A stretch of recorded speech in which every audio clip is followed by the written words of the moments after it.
This is Hidden Killers with Tony Brewski. All right, ready to dive into Delphi a bit today.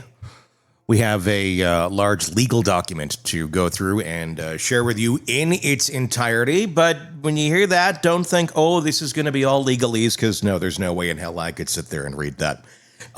This is Richard Allen's verified reply memorandum to the state of Indiana's response to preserve and produce and request for sanctions. Okay, so basically all the things that Gull has denied, which is pretty much everything thus far, at least as of this recording. There are still a few things out in the ether, but most things have been just sitting out there or have been completely denied flat out. So this is the reply from Allen's attorneys to all of that. So it starts a little legalese, but trust me, it does get to more beef of it, and I'm going to try and skim through the areas that are a little too legalese that don't really pertain to the beef of this as best that we can. But I'm going off of a teleprompter, by the way. So bear with me as we go through this. And please, if you have thoughts on this case, if you have comments, please leave them for us on YouTube or wherever you're getting podcasts. If there's a comment area, please do that. We would love to hear your thoughts on the case. And also press subscribe wherever it is you're downloading podcasts so you don't miss any of the updates that we have for you right here on the show. I had to put my glasses on because a little dialogue box popped up in the teleprompter asking if I wanted to restart all of our computers right now, because you know how that works. Great timing of Windows. Okay, so here we go. I'm going to work through this. We'll kind of talk a little bit along the way. And again, please do leave your comments and let other folks know about our program here and this case specifically, because there's a lot that needs to be brought to light, and it only is going to happen through y'all's voices. So please, please, please make them heard. I think our dog just moved our camera slightly too. and it's still moving. Hey, Belle, we're good with the camera shot right now. Thank you. Thank you for that, though. Belle? Come here, Belle. Come here, Belle. Okay, she's over there operating the camera. She's a tiny dog. But if she comes here, I'll hold her up and you can see her. You want to see the dog? You want to see the dog before we jump into this? Okay, let's see the dog. And if you're listening, I'm just going to have to describe the dog to you. So, come here, Belle. Come here. Here we go. Ta-da. I'm back with a dog. This is our studio dog. This is little Miss Belle. She's a golden doodle. She's a great dog. And good at operating the camera as well as we do this. So there you go. Okay. If you want to see the dog, go to our YouTube channel if you're listening to the podcast. Okay, here we go. Comes now Richard Allen by counsel and files this reply to the state of Indiana's February 28th, 25 response to Allen's motion to preserve and produce, and also requests sanctions for the state's violation of Carroll County local rules concerning exculpatory evidence. In support of said motion, Allen states the following. Here we go. Are we ready? Are we excited? Are we going to jump into this and figure out what the heck is going on? Because I think a lot of us know what's going on, but very few want to admit it. Okay, so here we go. The prosecution's response brief provided proof, that the state of Indiana failed to turn exculpatory evidence over to the defense. In his response, the prosecutor glosses over the fact that he was in possession of letters that he failed to turn over to the defense before trial, even though in a February 13th, 2025 email, he denies possessing such letters. McClelland also has no explanation as to why a letter from Davis from October 15th, 2024 is missing and cannot be found. Instead, the prosecution spends the majority of his response denigrating defense counsel. Prosecutor McClelland is not the arbiter of exculpatory evidence or whether he has an obligation to turn it over. The law is the arbiter. Exculpatory evidence is defined as evidence tending to establish a criminal defendant's innocence. State versus Duritz, and then the codes on that one. And also citing another one there. Carroll County Local Rule 18B also requires McClelland to turn over exculpatory evidence based upon his February 28th, 2025 filing. We now know that the state of Indiana had certain letters in its possession in October of 2024, but failed to turn those letters over to the defense until February 28th of 25. The prosecution only produced those letters after the defense sought those letters, being forced to file a motion to produce those letters after a prosecution failed to admit being in possession of the letters. The behavior of the state is consistent with a pattern of behavior that has greatly impacted the defense and Richard Allen's constitutional rights throughout the entirety of this case, as will be recounted later in this memorandum. A pattern of withholding exculpatory evidence may lead to a reversal and new trial. Pruitt versus State. This case illustrates what happens when the state engages in a pattern of withholding exculpatory and material evidence, so they're citing that other case, from a defendant prior to the trial. In Pruitt, the Court of Appeals reversed the conviction when soon after the conviction, the defense counsel learned of evidence that the prosecutor failed to turn over to the defense prior to the trial. It's a big deal, because basically if you're just playing catch-up here on all this, and I know it is confusing as hell. This trial has so many layers to the onion, so that's what we're here for. We're just going to try and give it to you as easy as we can without holding anything back.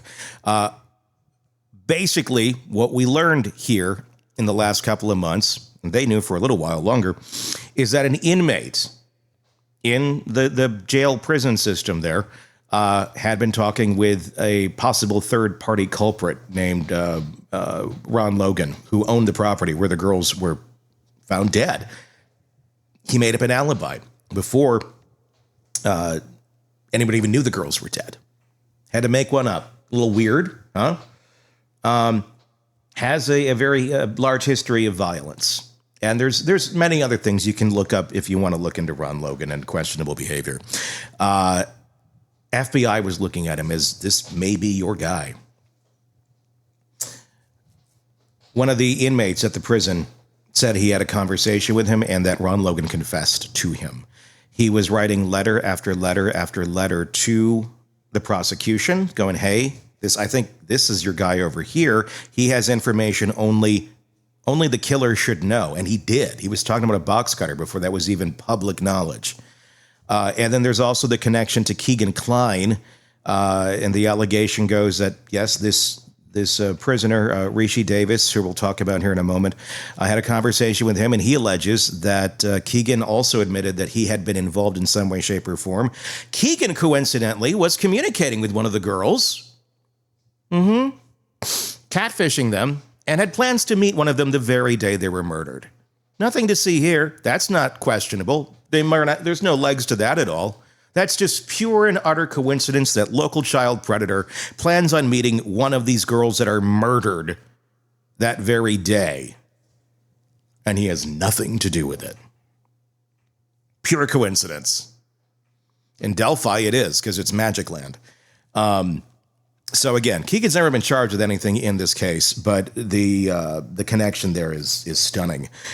So that's what that is all pointing out right there, that the defense did not get all these letters from the inmate talking about this third-party suspect. You have to reveal that. Why did he not get them? Because McClelland, the prosecutor, said, it's not a big deal. There's nothing to this anyhow. He failed. He miserably, got miserably in there, miserably failed his lie detector test. Who administered it? And by the way, they're not admissible in court. And Rishi Davis also has no bone in the fight. He's not looking to get his sentence reduced. He's not looking for any special perks or anything. He said that flat out. I don't want anything for this. I'm just trying to give you what I found. So there's that. Continuing on with this, the defense theory at Allen's trial, the defense indicated that the evidence supported that on February 13th of 2017, the victims were abducted, taken somewhere else, perhaps in a vehicle, And then during the early morning hours of February 14th, 2017, after the search parties had left the area, were ultimately transported to the location where they were found on February 14th of 2017. Further, the defense's theory was that evidence strongly supported that multiple people were involved in the abduction and the murder of the victims. The defense theories were detailed in the defense's opening statement and throughout trial or in offers to prove from August 1st of 24 state's theory. The state's theory was that in some order the following events occurred. The killer, acting alone after running or briskly walking across a bridge to catch up to the girls, since he was not seen in the 207 photograph anywhere on the bridge, was seen on video walking casually and not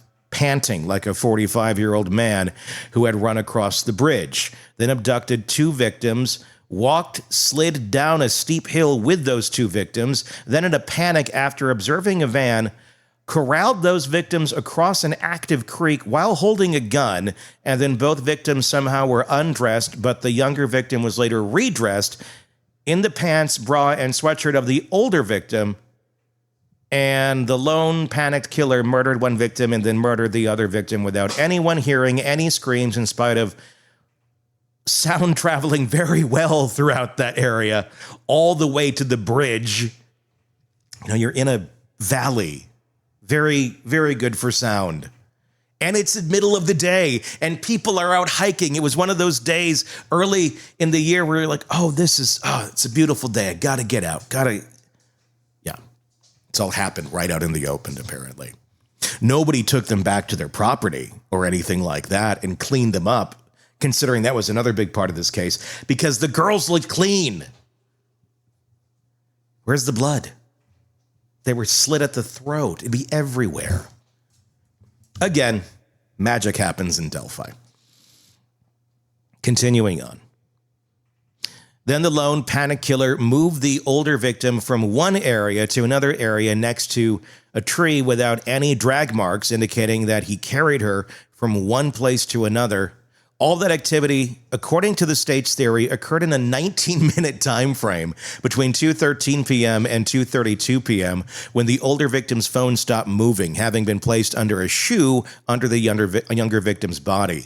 After the murders, the state's theory was that this panicked killer then took time to place sticks on top of the victims' bodies in particular patterns as depicted in photos admitted at trial, and then, in spite of his panic, hung around the crime scene for over an hour before exiting the crime scene northward near a cemetery before this panicked killer chose to walk westbound towards his vehicle on 300 North in a bloody outfit, knowing that he would be in full view of any vehicles traveling on that road after having killed the victims in a half an hour earlier. The state's theory was not that multiple men or women were involved in the crimes, but one man alone committed all these acts and did so on the afternoon of February 13th, 2017. Rishi Davis letters provide exculpatory information that supports the defense's theory and negates the state's theory, and also provides other information that the defense could have utilized for trial or to support its request for third-party suspect evidence to be admitted into evidence in Davis's letters that the state of Indiana did not turn over to the defense before or during trial. Rishi Davis stated that Keegan Klein, a key suspect in the case, confessed to the murders. A key suspect confessing to the murders is exculpatory evidence.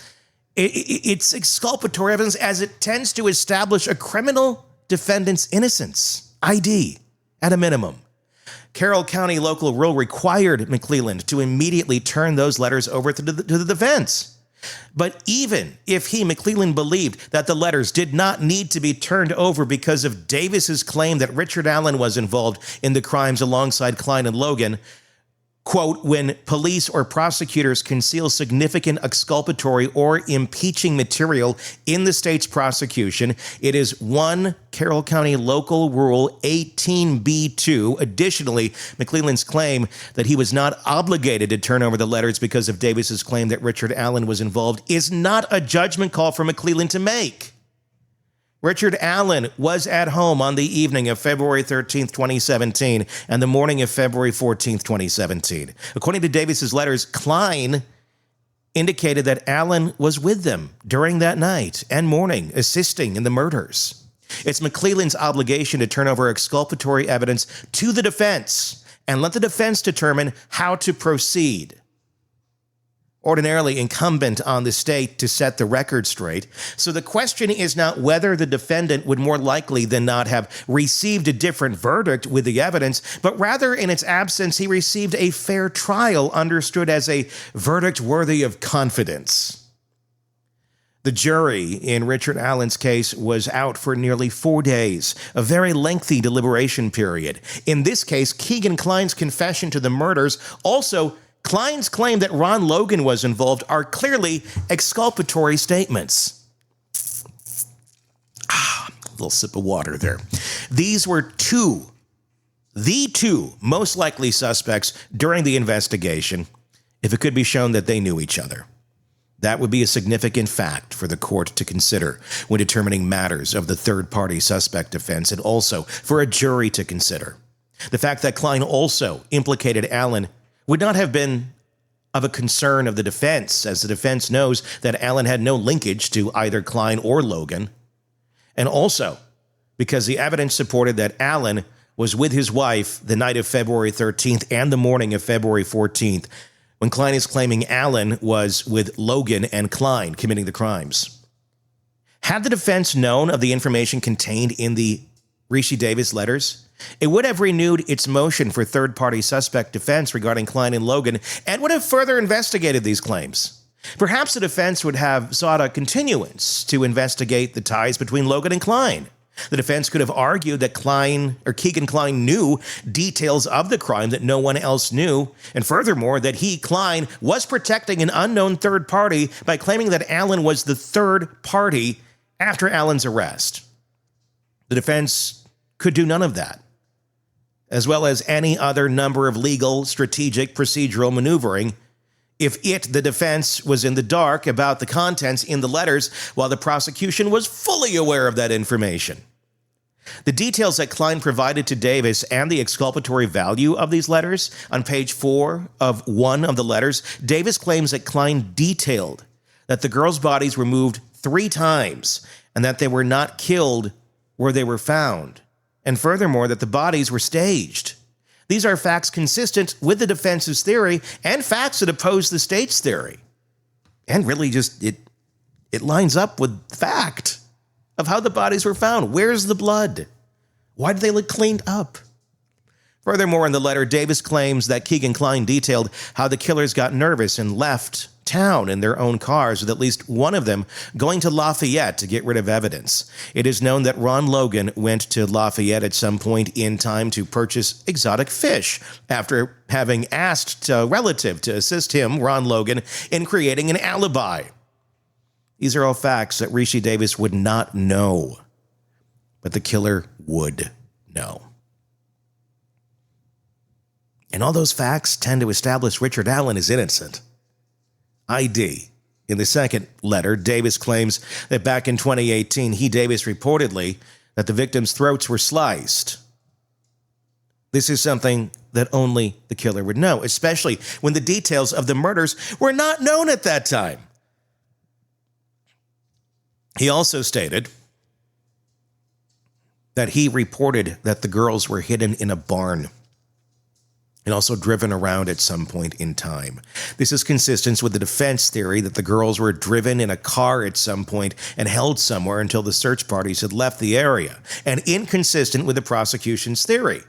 On page 3 of that letter, Rishi reported that Keegan Klein told him that the scene was staged. It furthermore mentioned that the girls could not be moved because the search parties were everywhere throughout the night at that time, meaning the girls were moved to the place they were found only after the search party left the area. This is just as the defense claimed, thereby supporting the defense theory and negating the state's theory. In his February 12, 2025 interview at Newcastle Prison, Rishi Davis provided further details that Davis believed that he also provided to the prosecution concerning details that Keegan Klein stated to Davis. In that interview, for example, Rishi Davis claimed that Keegan Klein stated that the girls were handcuffed to each other After the meeting, defense counsel Auger Baldwin and investigator Matt Hoffman viewed the crime scene and autopsy photos to determine whether there were any indicators on the victim's wrists that would support this new information that the victims were handcuffed to one another. The admittedly non-expert eyeballs of the attorneys and investigator observed straight lines on the left hand of the wrists of both girls, which, if true, could indicate that one victim walked immediately behind the other with each of their left hands handcuffed to each other so that they could not easily run away. If the defense had received these letters, it could have learned that these facts from Davis during a deposition, if they weren't contained in the letters, and then had experts view the same photos to determine whether the photos were indicative of the girls being handcuffed. Had the defense known of the Keegan-Klein statements to Rishi Davis, it could have brought both Keegan-Klein and Rishi Davis in for a deposition after hours or during the weekend while the trial was occurring. These depositions could have revealed additional information, including whether at some point in time Keegan-Klein finally admitted that Richard Allen had nothing to do with the crimes, as Rishi Davis stated to counsel during a jail interview on February 12th of 2025, and also show that Keegan-Klein's claim about the activities on the third person involved with him, Klein, and Logan was inconsistent with Richard Allen's whereabouts the night of February 13th. And the morning of February 14th. The defense likely would have called upon Kathy Allen to show that Richard Allen was at home during that time frame and not with Logan and Keegan-Klein. Additionally, the defense could have asked the Department of Corrections to provide video from the very pod where Rishi Davis and Keegan-Klein were housed to determine whether Klein and Davis were frequently talking with another, as Klein has apparently stated in State's Exhibit 4 that Klein has only talked to Davis maybe 2 times. If the video shows that Davis and Klein talked to each other well beyond 2 times, then it could be determined that Klein was lying. Whereas if the video shows that Davis only talked to Klein about 2 times, then it would show that Davis was lying. Either way, the defense has a right to those letters to conduct its own investigation concerning the veracity of the contents of those letters. McClelland's claim that he did not turn over the Davis letters because he, McClelland, made his own determination that the letters were not in fact exculpatory denied Allen and his attorneys the opportunity to conduct its own investigation from the information contained in those letters and to determine what to do, if anything, concerning the content of those letters. In his February 28, 2025 response, McClelland makes much noise about Attorney Baldwin attempting to put into the public domain information through the filing before verifying that information. It should be noted that Attorney Baldwin first attempted to work the matter out with McClelland via email before filing his motion. On February 12, 2025, Baldwin had emailed McClelland asking for the Rishi Davis letters. On February 13th, 2025, at 2:41 p.m., McClelland responds as follows. The information that we have concerning Rishi Davis was forwarded to you as part of discovery. You had every opportunity to call Mr. Davis at trial or at the hearing on a third-party motive. You chose not to. Your strategy was not to call those people. The trial is now over. Richard Allen was convicted. If you feel you need to file additional motions, then file them. The state will respond appropriately. The state will follow any orders the court puts out in regards to those motions. Emphasis added here. Before filing any motions, Attorney Baldwin made one more attempt to simply obtain the letters. The defense responded at 3:54 p.m. on February 13th, 25 by asking McClelland whether he was admitting or denying that he, McClelland, had received letters from Rishi Davis in the months leading up to the 2024 trial. McClelland could have quickly answered the question and then provided the letters to the defense and perhaps avoid any more filings. McClelland also could have asked Baldwin to hold off on filing anything while he, McClelland, gathered the letters to turn them over to the defense. Instead, McClelland chose to ignore the defense's request, prompting the defense to file its February 14th, 2025 motion to preserve and produce the Rishi Davis letter.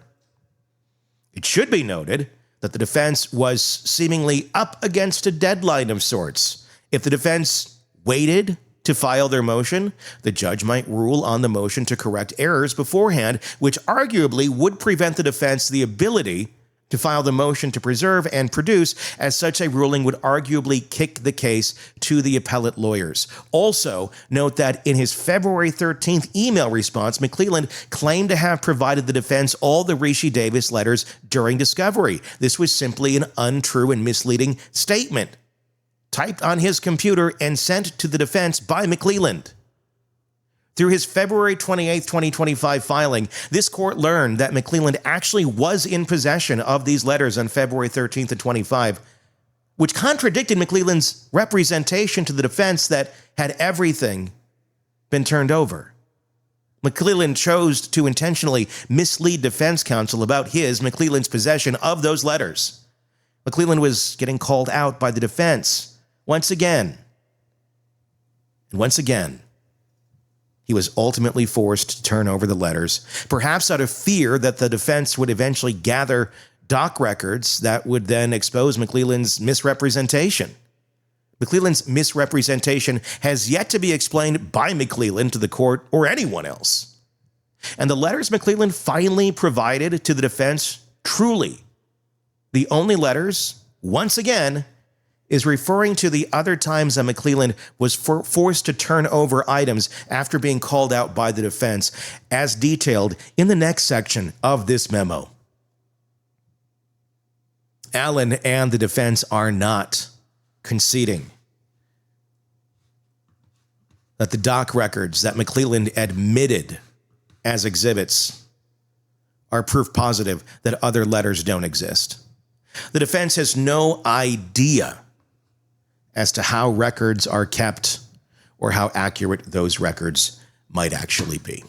The defense also is not sure how McClelland was so quickly able to access those records from Newcastle. Certainly, as detailed above, McClelland's response to the motion to correct errors, in which McClelland provides details found nowhere in the Rishi Davis letters, provides a compelling argument for the belief that either other letters exist or video exists that has not been turned over, and or videos in his possession. McClelland's recent response to the defense's motion to correct error provides troubling statements that cast doubt on McClelland's claim that these are the only letters or evidence that are in the prosecutor's possession.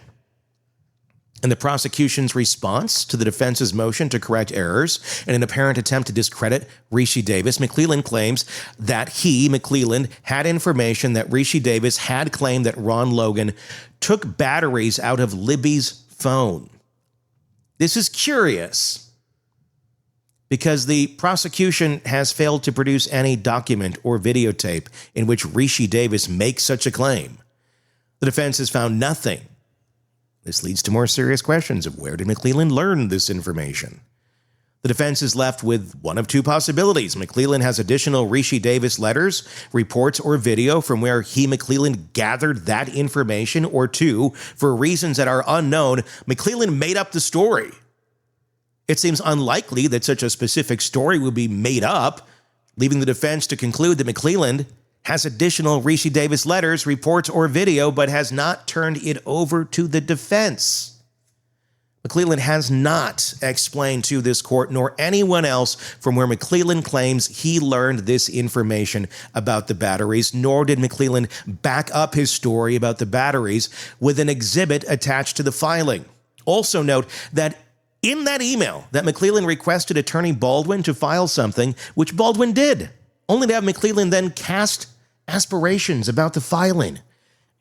McClelland's history of holding onto exculpatory evidence until being forced to or called out by the defense, unfortunately, as has been the historical pattern of the prosecution, McClelland made the decision to hold on to those letters until called out by the defense, much like he made the decision to hold on to other exculpatory evidence over the course of the case. Again, Indiana courts of appeal have commented on patterns of withholding exculpatory evidence and have even reversed convictions when prosecutors have exhibited such patterns. Pruitt at 397. 1. Steve Mullen's claim that the Brad Holder and Patrick Westphal and other crucial early interviews between 2/14/17 and 2/20/17 were recorded over. Yes, crucial interviews, recorded over, but nothing to see here, guys. It's no big deal. That was not relayed to the defense until January 30th of 24. In spite of the defense asking for that evidence since August 10th of 23. As anyone in the criminal justice system knows, often the most important interviews are those interviews closest in time to the crime. Brad Holder and Patrick Westphal were on law enforcement's radar as suspects very early on in the case, a fact that's evident from reviewing emails all the way up to the chain to Doug Carter in the early days of the investigation. Those emails were admitted as evidence during the July 30th through August 1st, 2024 hearings.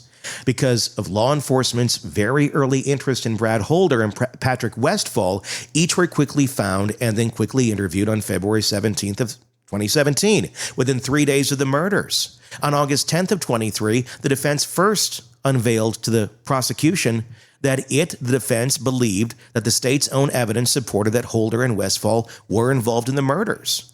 From a single 2-page document found among hundreds of thousands of documents, the defense found evidence that law enforcement had interviewed Holder and Westphal on February 17th of 2017, and that both interviews were memorialized through audio and videotape. It was after the August 10th, 2023 deposition of Jerry Holman that the defense began demanding those interviews, which the prosecution should have already provided to the defense. When McClelland and Mullen failed to turn over those interviews or explain what had happened to those interviews, the defense called out the prosecution in the Franks memo filed on September 18th of 2023. Footnote on 66 on page 56 of the memorandum details that the prosecution had failed to turn over the Holder and Westphal interviews that the defense had been seeking. Even after the Franks memo was filed and the defense already alerted the court calling out the prosecution for not turning over the Holder and Westphal interviews, the prosecution still refused to answer the very simple question posed by the defense of, where is the Holder and Westphal videos? Please turn them over. And the defense, they heard crickets. Instead of immediately alerting the defense on August 10th, 2023, that those videos had been taped over, convenient, right? McClelland and Mullen said nothing. That seems to have happened recently, too. What do we do here?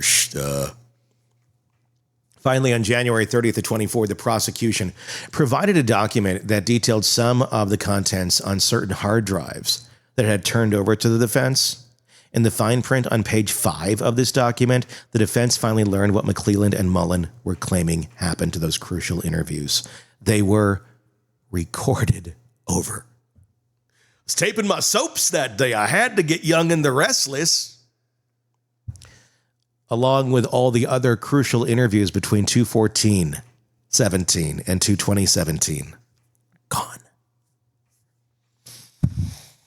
Neither McClelland nor Mullins called the defense and said, we should have told you this when you first got on the case, or at least back in August of 23. But those interviews you've been seeking out for at least 5 months are taped over in 2017. Sorry, dude. Defense counsel has practiced for over 30 years. During that time, if the prosecution in any other county ever received exculpatory evidence or learned that certain evidence had been destroyed, it would immediately contact the defense and tell them on a phone or in person that the evidence had been destroyed. In this case, the defense was lucky to even notice Mullen and McClelland's claim that the crucial video was taped over, as such information was sandwiched between other minute details contained in the document and minutia. this should also not be overlooked. In the fact those crucial videotaped interviews were actually taped over, that would be colossal news that Mullen and McClelland would not have forgotten. Losing that type of evidence would be the talk of the unified command due to the serious nature and potential serious consequences of losing such important evidence. To lose such crucial evidence early on in the case would not be the type of thing that would ever leave the memory of the man in charge of that evidence, Steve Mullen, nor the minds of those in unified command. Therefore, when the defense requested the prosecution to turn over those interviews, Mullen and McClelland should have immediately said to themselves, oh no, those interviews were erased back in 2017. I need to immediately tell the defense. I should have told them that when they got on the case, but I'll do it now. It is inexplicable that Mullen and McClelland would not have remembered in August of 23 when the defense first requested those interviews, that those interviews had purportedly been recorded over. Yet neither McClelland nor Mullen told the defense of this earth-shattering type of news that Mullen had known for 6 years at the time. To make matters worse for Mullen and McClelland, when the defense finally learned of the so-called recorded over interviews, the defense asked if there were some sort of documentation memorializing what exactly happened to those interviews, how it had happened that crucial evidence had been recorded over. Surely a report existed that would explain this terrible accident that caused crucial evidence to be forever lost. However, no such report had yet been tendered to the defense. Some point to the time ladder, the defense finally received such a report. It was drafted by Steve Mullen. Inexplicably, it was undated. Therefore, no one knows if the report was drafted in 2017 or sometime in 24 or anywhere in between. That document was entered as an exhibit, the March 18th, 24 motion to dismiss. This undated document is not normal, nor the normal way that law enforcement and prosecution operate. The question must be asked, therefore, why did Mullen and McClelland not immediately alert the defense that Holder and Westfall and many other interviews were recorded over? When the defense first asked McClelland and Mullen for the interviews in August of 23? And why did Mullen and McClelland not turn over the undated document purportedly explaining how the interviews were recorded over until after the defense questioned that document? The defense has not seen anything other than an outdated document and the words of McClelland and Mullen that support that the interviews were actually recorded over. This is not normal and is very troubling. Neither McClelland nor Mullen nor anyone else in unified command has ever explained to this court, nor anyone else, why they do not immediately alert the defense that crucial evidence sought by the defense had been purportedly recorded over. Neither McClelland nor Mullen nor anyone else has ever explained to this court, nor anyone else, why it took 5 months before providing a document detailing the claim that of Mullen what happened to those interviews. Those are 5 valuable months during which Richard Allen's counsel could have been investigating the actual claim that those interviews were recorded over. This is not normal. For over 4 months, McClelland held on to exculpatory evidence that he had in his possession from Todd Click's lawyer, including a certified letter detailing how a law enforcement officer, was concerned, essentially, that McClelland may have the wrong man charged based upon evidence that he, Click, and 2 other law enforcement officers had gathered over a lengthy investigation that led them to believe that Holder and Fields and perhaps others were involved in the murders. As this court knows from the Franks memo, including documentation provided to the court in that memo on May 1st of 23, McClelland received, through the United States Postal Service, a certified mailing from attorney Paul Barta that detailed why his client, Todd Click, was concerned that McClelland did not have all the information necessary before making an arrest. This certified mailing not only contained a letter, but also the actual evidence that Click and law enforcement officers Kevin Murphy and Greg Ferenczi had gathered during their investigation. It included several videos that the prosecution had never turned over to the defense from the likes of Elvis Fields, Rod Abrams, Ned Smith, and Johnny Messer. Again, in a normal world, this would be an earth-shattering mailing to receive if you are a prosecutor. Normally, this mailing would cause a normal prosecutor to immediately contact the defense lawyers by phone to alert them that the prosecutor has received this information that clearly was exculpatory. However, that did not happen. Instead, the prosecutor held on to the contents of that certified mailing for over 4 months. The prosecutor only turned those documents over to the defense after it became clear that they, the defense, would soon be learning of that certified mailing. In the August 10th of 23 deposition of Jerry Holman, the defense provided Holman and the prosecution with a 12-page Odin report, where the prosecution had to know that Click was a member of that investigation trio of law enforcement, along with Kevin Murphy and Greg Ferenczi.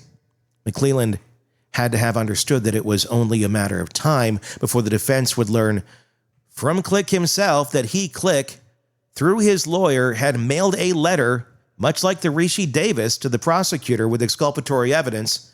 McClelland's failure to immediately turn over this exculpatory evidence has never been explained to this court or anyone else. Why did it take McClelland over 4 months to turn over this evidence? Similarly, it took McClelland approximately 4 months to turn over the Rishi Davis letters. Delayed discovery of exculpatory evidence without explanation is not normal, but has been a consistent pattern in this case. Why, in a September 6, 2023 email to the defense, did McClelland claim that the Purdue professor's identity was known and perhaps would never be known, when in fact law enforcement had known the identity of the Purdue professor since mid-August of 2023? It's not before then. And why did the defense only learn of the Purdue professor's identity after the Franks memo was filed, calling out the prosecution for absurdity in claiming that they may not be able to learn his identity? In yet another example of what appears to be an attempt to conceal exculpatory evidence? McClelland has yet to explain to this court or anyone else why he sent an email to the defense on September 6th of 23, claiming that he and law enforcement did not yet know the identity of the Purdue professor, and more curiously, that they may never learn of the Purdue professor's identity. The Franks memo was filed on September 18th of 2023. Coincidentally, the very next day, lo and behold, Jerry Holman actually found and interviewed the missing Purdue professor, Jeffrey Turco. Only 13 days earlier, it was thought that his identity may never be known. According to McClelland, but after the Franks memo, where the missing professor was discussed, he was found almost immediately. Good going, Sherlock. Let there be no doubt, the Purdue professor's report and even his October 19th, 2023 interview revealed the murders may have left behind sticks in the forms of ruins, consistent with the defense's theory. This is called exculpatory evidence. Well, Turco admitted in his report from 2017 that he could not confirm what the sticks represented. He also stated the argument that these markings constitute a inscription inspired by Norse runes or modern recreations thereof is quite plausible. These words from Turco were not buried deep in the report, but rather in the very first paragraph. It would not be surprising if Holman or McClelland would want the defense to not have access to the report, as that report supported the defense's theory that Norse paganism left the sticks behind, or paganists left the sticks behind in the form of ruins. In a September 19th, 2023 interview with Holman, Turco commented, I think the idea that somebody is trying to kind of replicate, early dramatic, ruin script, that seems, I think, given. Both the report and Turco's own words in his interview stray far from what Holman represented in August of 2023 in this deposition on the 10th. As to what the Purdue professor's words were, Holman claimed under oath that the Purdue professor had stated that the sticks were not Odinism or any type of cult worshipping or any type of group that would have conducted the crime. Holman simply put misrepresented under oath the findings of the Purdue professor, who never said that the sticks were not representative of Odinism. Not at all. Remember the same guy? We may never know who he is. Oh, we know who he is. Rather, the words the Purdue professor used was quite the possibility of being the exact opposite. Quite plausible was the term used. And it was a given. Yeah. Holman's misrepresentation under oath is very troubling. And he has never explained himself to this court or anyone. The defense believes that evidence supports that McClellan did not want the defense to learn the name of the Purdue professor. And thus, in September 6 of 23 email that McClellan has yet to explain, Turco's report and interview supported the defense theory that Odin and Norse paganism or paganists were the murderers that left behind the ruins at the crime scene. After Holman's September 19, 2023 interview of Turco, Holman prepared a report dated, because reports are normally dated, September 22nd, 2023, in which Holman admitted that he had known of the likely identity of the Purdue professor since mid-August 23. If this is the case, again, why did McClellan not disclose this information to the defense instead of claiming to the defense on September 6th of 23 that the identity was unknown and they may never be known? What a weird statement to make in a document like this. And it may never be known. It's like whips a cape on. It's just utterly troubling.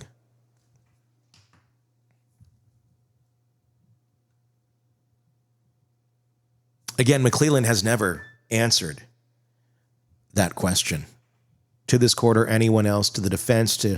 It appears as yet another example of McClellan's attempts to conceal exculpatory evidence from the defense, much like the Rishi Davis letters. And it is not normal. Why did McClellan fail to turn over the faked crime scene photo found on Holder's Facebook page even to this day? Yeah. On Holder's Facebook page. Played with sticks, basically, and made it look like the crime scene. Nothing to see here, though. And why did Trooper Roland Purdy twice swear under oath that the faked crime scene image was found on Brad Holder's Facebook page before the murders, only to then change his story on August 1st of 24 at the hearing on third-party suspect evidence? As has been noted in the Franks memo and at various other times, the defense found among the massive amount of evidence a report from Trooper Ryan Winters detailing evidence that suspect Brad Holder had an image on his social media pages that depicted two girls mimicking the very crime scene that law enforcement found on February 14th of 2017. Normal, right? This image depicted two young girls lying on the forest floor with sticks and branches on them, with one of the young girl's arms posed identically to that of Liberty German. This bizarre image had existed on Brad Holder's Facebook page before the murders, according to Trooper Ronald Purdy. Again, nothing to see here. Why would Brad Holder, an early suspect, have such an eerily similar image on his Facebook page? Why would anyone have it on their Facebook page, really? But more specifically, him. Unfortunately, the prosecution failed to produce that exculpatory piece of evidence. Of course, the defense had to drive to Georgia to obtain that image from the very man, Ryan Bruscher, who had located the image on Brad Holder's social media pages. Trooper Purdy, then under oath at his deposition in the fall of 23, confirmed that the image was in fact on Brad Holder's Facebook page, but that he, Purdy, did not find the image compelling because it had been on Holder's Facebook page for a few years. On July 30th of 24, Purdy once again confirmed under oath that this eerily similar faked crime image was found on Brad Holder's Facebook page. Then, very curiously, just 2 days later, Trooper Purdy recanted his 2 previous sworn statements, now claiming that he could not confirm that the image was on Brad Holder's Facebook page. Additionally, Trooper Winters claimed that in his deposition that Indiana State Police, ISP, could not locate the faked crime scene image that one time was in the possession of the ISP post in Lafayette. To this day, the prosecution has failed to turn over said image. This is not normal. It is also not normal for a seasoned state trooper like Ronald Purdy to retract 2 prior sworn statements during a hearing in which the mimic crime scene image was a central piece of the defense's argument to allow third-party suspects' evidence at trial. You have video of Brad Holder in Westfall in pagan ritual in Fort Wayne. The defense was fortunate enough to locate among hundreds of thousands of documents a 2-page email from Greg Ferenczi to Tony Liggett, dated December 12, 2018, in which Ferenczi describes a strange video that Brad Holder took of a pagan ritual in Fort Wayne, Indiana. In the video, Brad Holder was tape recording various people in a ceremony, periodically yelling out things such as "Hail Thor." At the very end of the video, Brad Holder tape recorded Patrick Westfall standing next to a tree and using his hand to seemingly mark something on the tree. In the email, Ferenczi commented to Liggett about Patrick Westfall making the tree with his hand, or marking the tree with his hand. This is significant. Of the F found marked on the tree in one of the victim's blood. Law enforcement had believed that the tree was marked possibly by someone practicing Norse paganism or Odinism, and here you go on video. The defense did not get a copy of this exculpatory video. Rather, it had to ask the prosecution for that video. Eventually, the video was turned over to the defense. It's not normal for the defense to continually have to request the prosecution to turn over exculpatory evidence of an exculpatory nature that the prosecution has in its possession. Normally, the prosecution turns over that evidence immediately without any need to request it. This was yet another example of the state of Indiana holding on to exculpatory evidence before being forced to turn it over. Conclusion and request. What has happened throughout this case is not normal. Prosecutors not turning over exculpatory evidence to the defense is not normal. Prosecutors holding on to exculpatory evidence until being forced to provide it to the defense.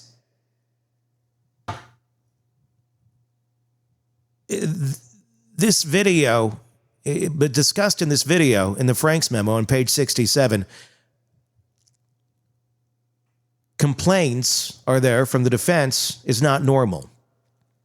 I'm reading this verbatim, by the way. Just kind of trying to figure that paragraph out. Prosecutors claiming that they can't locate a key exculpatory witness identity, a witness, mind you, that purportedly altered the way that the case was investigated, is not normal. Later, learning that the prosecutor had knowledge of the witness's identity in spite of an email sent to the defense claiming that he may never learn the witness's identity is not normal. The prosecution having no explanation for not providing exculpatory evidence to the defense is not normal. Having no explanation why a report that attempted to explain why key evidence is forever lost was not dated is not normal. Having a seasoned law enforcement officer recant 2 prior sworn statements concerning a key piece of exculpatory evidence that the ISP claims is, or it cannot locate, is not normal. And finally, having a prosecutor claim that an email that he provided all the Rishi Davis letters to the defense before trial, when just 14 days later, he was forced to admit that what he, McClellan, represented as truth in his email was in fact not true. That is not normal. Nor is it normal that one of the letters can't even be located, and that the prosecution has no explanation for the missing Rishi Davis letter. It does not matter whether the contents of those letters can be questioned as unreliable. That is not the prosecutor for him to determine. The prosecutor's only determination is to turn that evidence over to the defense. The defense should have had the opportunity to determine the value of that information contained in the letters. It does not matter whether those other defense theories, as the defense has a constitutional right to possess all exculpatory evidence and then to determine how it should proceed strategically in the defense of their client. A local Carroll County rule also requires turning over said evidence. The fact is that the prosecution had in its possession letters in which a key suspect, Keegan Klein, purportedly confessed to the crimes and provided details that only the killer might know, and that information should have been provided to the defense. Because of the prosecution's failure to produce those letters, and because the prosecution has a history and pattern of not turning over exculpatory evidence, Richard Allen deserves another trial. Richard Allen, through his counsel, therefore asks a hearing in which the prosecutor is requested to explain why he failed to turn over the Rishi Davis letters, why he misrepresented his possession of those letters to defense counsel in his February 13th, 2025 email, as well as to explain the other examples of failing to turn over exculpatory evidence as recited herein, which show a pattern of such conduct. The defense seeks such a hearing in order to, 1, use the state of Indiana's answers to these questions in a renewed motion for a new trial based upon newly discovered evidence, and to 2, in order to use the state of Indiana's answers to those questions as a record that can be utilized by the appellate lawyers should this court deny Allen his request for a new trial. Lastly, Allen asked this court to order sanctions against the state of Indiana for violating the Carroll County local rule concerning exculpatory evidence. The sanction the defense is seeking is ordering a new trial. There you go. That is that whole document. Right there, front to back.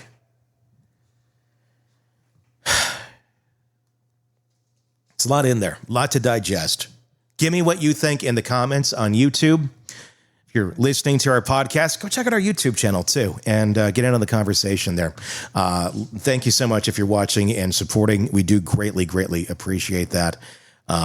We couldn't do that without you. So let your friends know that we exist. We, of course, are going to keep covering this case because it's not solved yet. Again, Richard Allen's verified reply memorandum to the state of Indiana's response to preserve and produce and request for sanctions.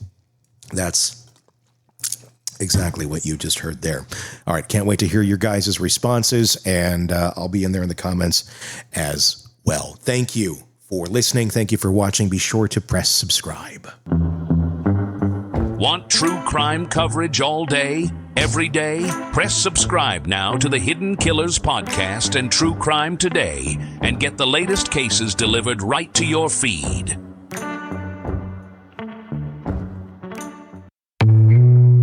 He was charming, handsome, a devoted husband, a doting father. When his wife died tragically in a freak accident, everyone pitied him. He played the role so well, grieving widower, devastated, single dad, just trying to put the pieces back together. But the thing about perfect men, they're usually hiding something. And this one was hiding everything. The affair, the insurance policy, the other wife in another state who had no idea she was married to a walking crime scene. If she had only subscribed to True Crime Today, Premium Plus on Apple Podcasts, she could have listened to Hidden Killers with Tony Bruschi ad-free. And before everyone else, she could have seen through the lies. She could have gotten out while she still had the chance. Instead, she's just another case we'll be covering next week. Don't be her. Subscribe now to True Crime Today Premium Plus on Apple Podcasts.